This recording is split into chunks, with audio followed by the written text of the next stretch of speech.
Ada yang berstatement bahwa demokrasi memang sudah bermasalah, demokrasi itu memang rusak sebenarnya. Tapi ya bagaimanapun itu yang diterapkan sekarang, jadi kita tinggal berharap semoga masih ada harapan untuk memperbaiki keadaan negeri ini dengan demokrasi. Ada yang berstatement seperti itu. Nah, bagi kita aktivis dakwah, kewajiban kita menjelaskan kepada mereka bahwa demokrasi itu rusak. Tetapi kita tidak boleh hanya menjelaskan bahwa demokrasi rusak doang. Kita harus bertanggung jawab menunjukkan ke umat di mana letak rusaknya demokrasi.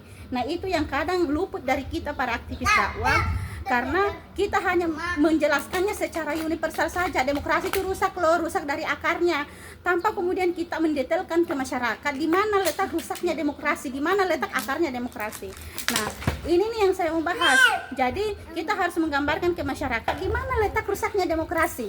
Yang pertama, demokrasi itu emang lahir dari paham sekularisme, yaitu memisahkan agama dari kehidupan, gitu ya.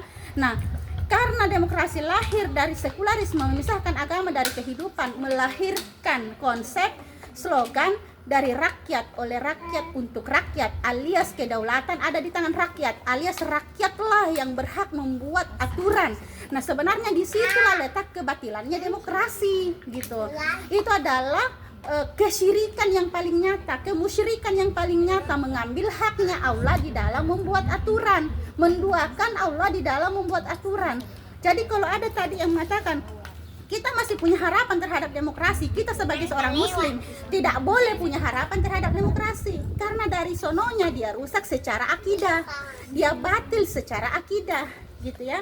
Dia memang rusak dari sisi akidahnya, keyakinannya bahwa rakyatlah yang berhak membuat aturan, mengambil haknya Allah di dalam membuat aturan sebagai al-mudabbir, gitu. Itu letak kerusakan demokrasi. Lalu kemudian karena dari dasarnya emang sudah rusak seperti itu, melahirkan berbagai kerusakan berikutnya.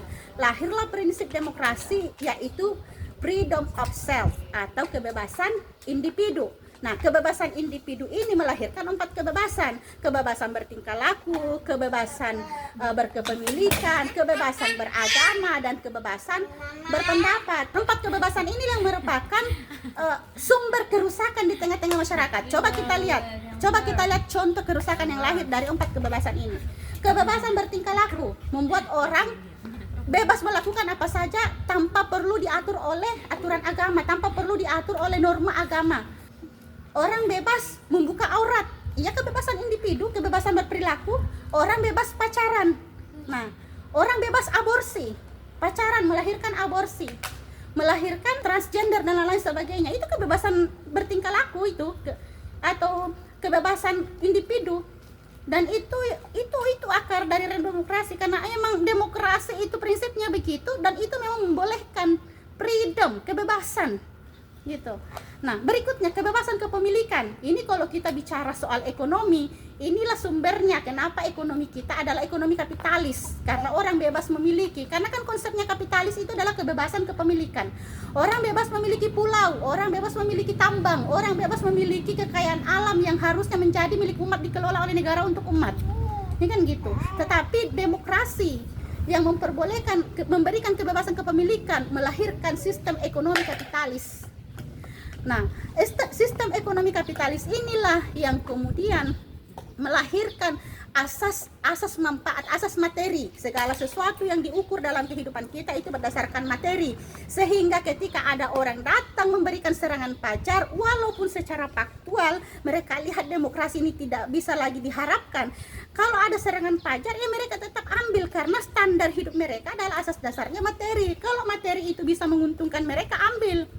Ya kan gitu, itu asasnya, karena memang mindsetnya begitu, dan itu lahir dari asas kapitalis tadi, segala sesuatu diukur berdasarkan materi, dan itu juga lahir dari demokrasi dengan prinsip kebebasan kepemilikan yang melahirkan sistem ekonomi kapitalis yang melahirkan asas materi, ya kan. Nah, kemudian kita lihat lagi kebebasan beragama, melahirkan moderasi beragama, toleransi yang bablas ala pluralisme, melahirkan paham pluralisme, membenarkan semua agama, lahir dari kebebasan beragama atau freedom of religion, ya kan gitu.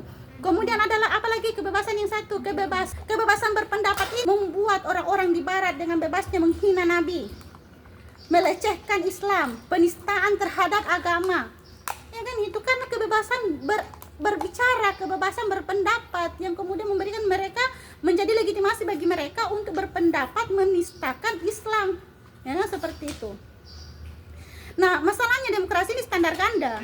Kalau itu kebebasan berpendapatnya untuk menistakan Islam, mereka bebas. Tapi kemudian kalau kebebasan berpendapatnya dalam rangka kemudian mengkritik kebijakan-kebijakan penguasa yang zalim terhadap rakyat, itu tidak berlaku kebebasan, malah dipersekusi orang-orang yang melakukan kritik. Nah, itu standar gandanya demokrasi. Bukti bahwa demokrasi ini memang tidak layak menjadi sebuah aturan, karena demokrasi ini tidak adil ya dalam memperlakukan rakyatnya. Slogannya dari rakyat oleh rakyat untuk rakyat itu hanya slogan yang utopis, tidak pernah terwujud. Realitanya rakyat tidak pernah dilibatkan di dalam membuat kebijakan. Yang menentukan kebijakan itu adalah oligarki, adalah para pemilik modal. Jadi penguasa membuat kebijakan berdasarkan arahannya oligarki, bukan permintaan dari rakyat atau bukan karena keinginan rakyat. Jadi itu hanya slogan utopis, slogan yang sebenarnya tidak pernah terwujud gitu, tidak akan pernah bisa terwujud realitanya di dalam demokrasi. Jadi kalau kita menjelaskan bahwa demokrasi itu rusak, tidak bisa hanya sekedar ya demokrasi itu rusak aja dari akarnya, tetapi kita harus jelaskan di mana letak kerusakannya, baru orang bisa oh iya emang rusak itu demokrasi. Sehingga ketika orang terhadap kerusakan demokrasi, maka dia tidak akan pernah punya harapan lagi dengan itu sistem yang rusak, ya kan gitu. Kenapa kalau tadi dikatakan orang masih punya harapan? Ya karena memang dia masih tidak tahu di mana letak rusaknya itu demokrasi, dia hanya melihat kerusakan dari sisi dampaknya saja. Nah, tapi walaupun seperti itu, kalau ada orang yang sudah bisa melihat dampak kerusakan demokrasi, saya apresiasi. Kalau menurut saya diapresiasi, karena tidak semua orang sudah bisa melihat dampaknya. Zaman-zaman saya awal ngaji, untuk menunjukkan dampak kerusakan demokrasi itu susah sekali. Kalau sekarang kita tidak perlu susah-susah menunjukkan, dia sudah lihat sendiri faktanya kerusakannya sebenarnya dari dampak demokrasi itu. Tugas kita adalah menuntun mereka, umat, untuk melihat kerusakan demokrasi dari akarnya, bukan hanya dari dampaknya saja, sehingga mereka tidak lagi punya harapan terhadap sistem yang rusak ini memang dari sononya gitu.